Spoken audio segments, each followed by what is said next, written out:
Shri Swami Samarth. 12 November 2025 रोजी कालभैरव जयंती साजरी केली जाईल. या दिवशी भगवान शिवांनी कालभैरव रूपात अवतार घेतला असे मानले जाते. या दिवशी भक्त उपवास करतात आणि कालभैरवाची पूजा करतात आणि नकारात्मक ऊर्जा तसेच वाईट शक्तींपासून मुक्ती मिळवण्यासाठी प्रार्थना करतात. या दिवशी भगवान शिवाने कालभैरवाच्या रूपात अवतार घेऊन अधर्म आणि अहंकाराचा नाश केला, अशी आध्यात्मिका आहे. या कालभैरवाची पूजा केल्याने व्यक्तीच्या जीवनातील भय, शत्रू, रोग आणि नकारात्मक ऊर्जा दूर होते असे मानले जाते. या दिवशी पूजा केल्याने जीवनातील अडथळे दूर होतात असे सांगितले जाते. ही जयंती जीवनात सकारात्मकता आणि समृद्धी आणण्यास मदत करते. कालभैरव जयंती. कालभैरव जयंतीला कलाष्टमी असेही म्हणतात.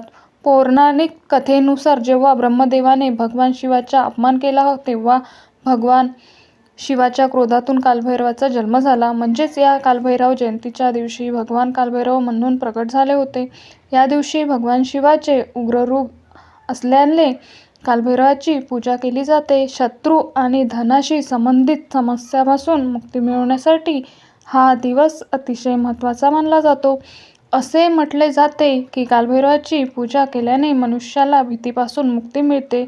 या दिवशी कालभैरवाची पूजा केल्याने नकारात्मक शक्ती, वाईट बाधा आणि भूतबाधा यासारख्या समस्यांचा कधीही त्रास होत नाही. अशा व्यक्तीवर कालभैरवाची नेहमी कृपा राहते. कालभैरवांना क्रोध, शक्ती आणि न्यायाचं प्रतीक म्हणून देखील ओळखलं जातं. तसेच कालभैरव पृथ्वी, जल आणि अग्नी, वायू आणि आकाश या पंचमहाभूताचा नायक म्हणून देखील गणले जाते. हा दिवस अतिशय शुभ असल्यामुळे या दिवशी आपण जे काही उपाय, सेवा करतो त्या उपायांचा आपल्याला शीघ्र फळ प्राप्त होते आणि म्हणून या दिवशी आपल्याला शास्त्रामध्ये करण्यासाठी काही प्रभावी उपाय सांगितले जातात. आणि म्हणून 12 नोव्हेंबर रोजी म्हणजे बुधवारी कालभैरव जयंतीला आपल्याला कुत्र्यालाही एक वस्तू खाऊ घालायची आहे. ही वस्तू खाऊ घातल्याने सर्व दुःख, संकट, अडचणी, शत्रू नाश दूर होऊन 7 पिढ्यांचं दारिद्र्य हे नष्ट होईल. मनातील कितीही कठीणातील कठीण इच्छाही पूर्ण होईल. साक्षात कालभैरव हे तुमच्यावरती प्रसन्न होतील. असा हा अत्यंत प्रभावी उपाय आपण आज या व्हिडिओमध्ये पाहणार आहोत. त्यामुळे तुम्ही हा व्हिडिओ शेवटपर्यंत नक्की पहा आणि चॅनलवरती नवीन असाल तर सबस्क्राईब करा आणि व्हिडिओला एक लाईक करून कमेंटमध्ये हर हर महादेव असे नक्की लिहा. तर हा उपाय आपल्याला 12 नोव्हेंबर रोजी बुधवारी सकाळपासून संध्याकाळपर्यंत जेव्हा केव्हा तुम्हाला शक्य होईल तेव्हा हा उपाय तुम्हाला करायचा आहे. कालभैरव हे शिवाच्या गणांपैकी एक मानले जाते. कालभैरवाचा जन्म शिवाच्या रक्तातून झाला होता अशी आख्यायिका आहे. कालभैरवासोबत नेहमी एक काळा कुत्रा असतो जो त्याचे वाहन असल्याचे मानले जाते. कालभैरव आणि कुत्रा याचे नाते धार्मिक, पौराणिक आणि तांत्रिक दृष्टिकोनातून खूप महत्त्वाचे आहे. कोणतीही देवता आपले वाहन म्हणून त्या प्राण्याची निवड करतात ज्यामध्ये त्यांचे गुण प्रतिकात्मकपणे दिसतात. कालभैरवाचे रूप उग्र असून कुत्रा हा देखील भयंकर प्राणी आहे. कुत्रा अंधाराला कधीही घाबरत नाही आणि शत्रूंनाही तो कधीही घाबरत नाही. कुत्र्याला तीक्ष्ण बुद्धिमत्ता आणि त्याची मालकाप्रती प्रामाणिकतामुळे तो एक निष्ठावान रक्षक प्राणी म्हणून सुद्धा मानला जातो. त्याचबरोबर असेही मानले जाते की कुत्रा वाईट आत्मे आणि नकारात्मक ऊर्जेपासून रक्षण करत असतो. कुत्र्याला कोणत्याही वाईट घटनांचे संकेत अगोदरच मिळत असतात आणि या दिवशी तर तुम्ही कुत्र्याला ही वस्तू खाऊ घातली तर तुमचे सर्व दुःख, संकट, अडचणी, शत्रू हे तुमच्यापासून दूर राहतील आणि तुमची दिवसेंदिवस प्रगती व्हायला सुरू होईल.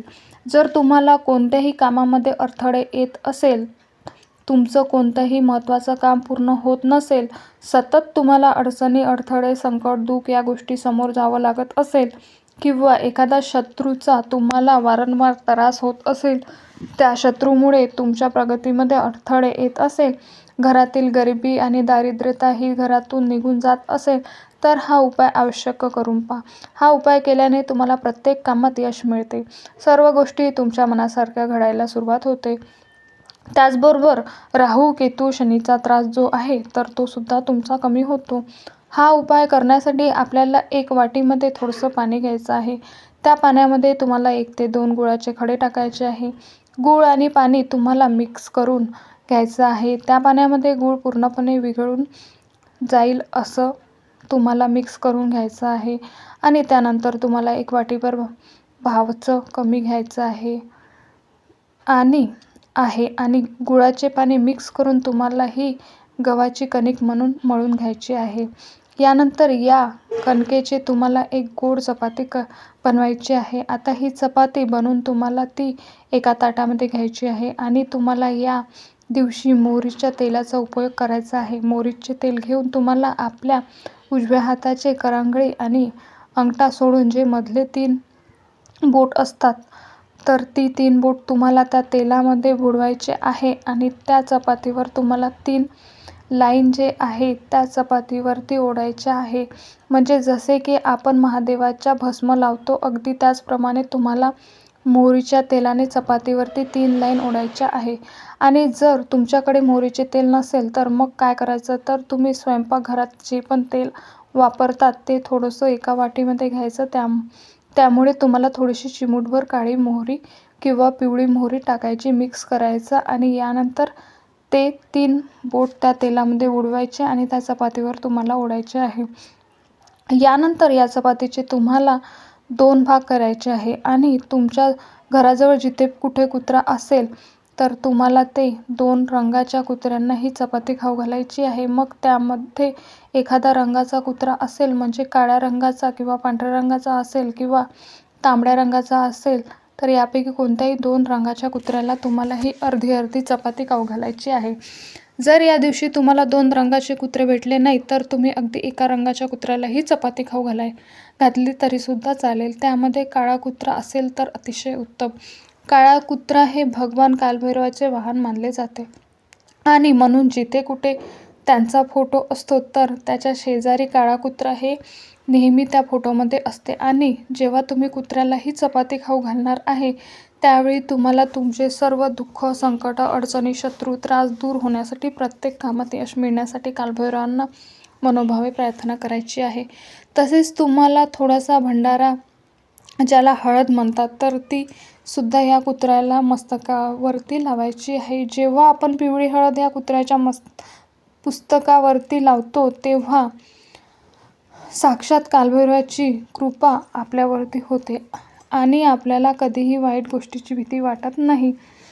आपल्यावरती जे काही संकट येतात तर त्या संकटांना समोर जाण्यासाठी एक शक्ती मिळत असते. वाईट बाधा, नकारात्मकता ही आपल्यापासून दूर राहते. म्हणून हा एक उपाय तुम्हाला उद्याच्या बुधवारी दिवशी आवश्यक करायचा आहे. हा उपाय स्त्रियांनी केला तरीही चालेल, पुरुषांनी केला तरीही चालेल किंवा घरातल्या मुलांनीही हा उपाय केला तरीसुद्धा चालेल.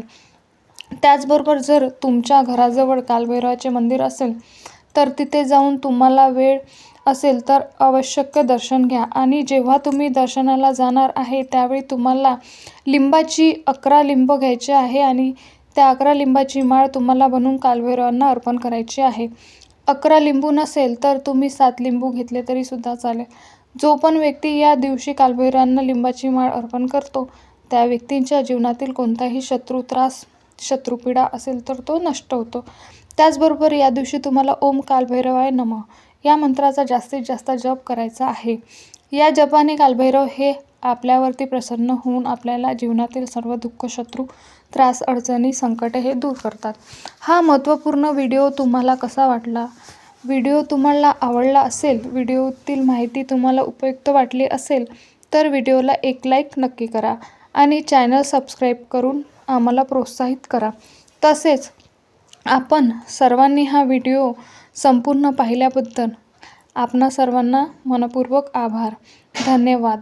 श्री स्वामी समर्थ.